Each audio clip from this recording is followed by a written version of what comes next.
This video is owned and created by dailyverse.club. The Second Book of Chronicles.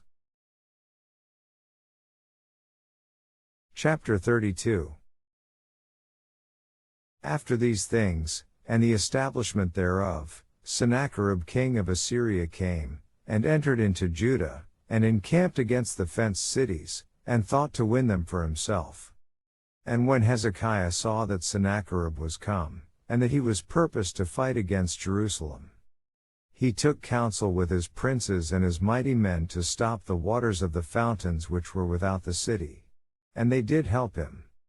So there was gathered much people together, who stopped all the fountains, and the brook that ran through the midst of the land, saying, Why should the kings of Assyria come, and find much water? Also he strengthened himself, and built up all the wall that was broken, and raised it up to the towers, and another wall without, and repaired Millo in the city of David, and made darts and shields in abundance. And he set captains of war over the people, and gathered them together to him in the street of the gate of the city, and spake comfortably to them, saying, Be strong and courageous, be not afraid nor dismayed for the king of Assyria, nor for all the multitude that is with him. For there be more with us than with him. With him is an arm of flesh. But with us is the Lord our God to help us, and to fight our battles. And the people rested themselves upon the words of Hezekiah king of Judah. After this did Sennacherib king of Assyria send his servants to Jerusalem, but he himself laid siege against Lachish, and all his power with him, unto Hezekiah king of Judah, and unto all Judah that were at Jerusalem, saying, Thus saith Sennacherib king of Assyria, Whereon do ye trust, that ye abide in the siege in Jerusalem? Doth not Hezekiah persuade you to give over yourselves to die by famine and by thirst, saying, The Lord our God shall deliver us out of the hand of the king of Assyria? Hath not the same Hezekiah taken away his high places and his altars, and commanded Judah and Jerusalem, saying, Ye shall worship before one altar, and burn incense upon it? Know ye not what I and my fathers have done unto all the people of other lands? Were the gods of the nations of those lands any ways able to deliver their lands out of mine hand? Who was there among all the gods of those nations that my fathers utterly destroyed, that could deliver his people out of mine hand, that your God should be able to deliver you out of mine hand? Now therefore let not Hezekiah deceive you, nor persuade you on this manner, neither yet believe him. For no God of any nation or kingdom was able to deliver his people out of mine hand, and out of the hand of my fathers. How much less shall your God deliver you out of mine hand? And his servants spake yet more against the Lord God, and against his servant Hezekiah. He wrote also letters to rail on the Lord God of Israel, and to speak against him, saying, As the gods of the nations of other lands have not delivered their people out of mine hand, so shall not the God of Hezekiah deliver his people out of mine hand. Then they cried with a loud voice in the Jews' speech unto the people of Jerusalem that were on the wall, to affright them, and to trouble them, that they might take the city.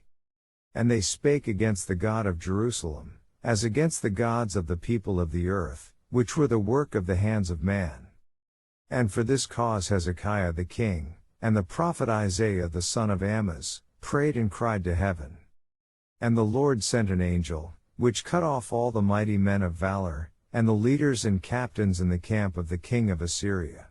So he returned with shame of face to his own land. And when he was come into the house of his God, they that came forth of his own bowels slew him there with the sword. Thus the Lord saved Hezekiah and the inhabitants of Jerusalem from the hand of Sennacherib the king of Assyria, and from the hand of all other, and guided them on every side. And many brought gifts unto the Lord to Jerusalem, and presents to Hezekiah king of Judah. So that he was magnified in the sight of all nations from thenceforth. In those days Hezekiah was sick to the death, and prayed unto the Lord.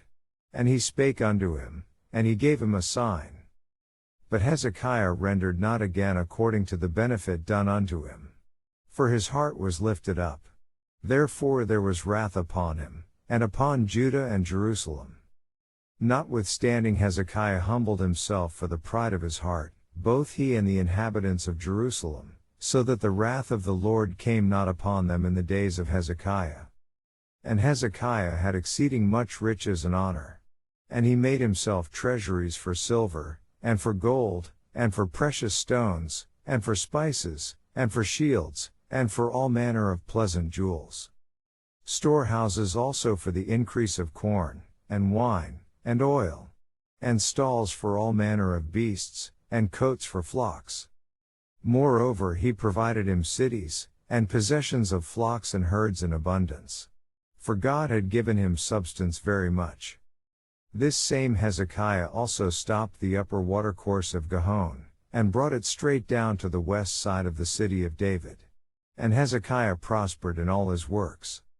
Howbeit in the business of the ambassadors of the princes of Babylon, who sent unto him to inquire of the wonder that was done in the land, God left him, to try him, that he might know all that was in his heart.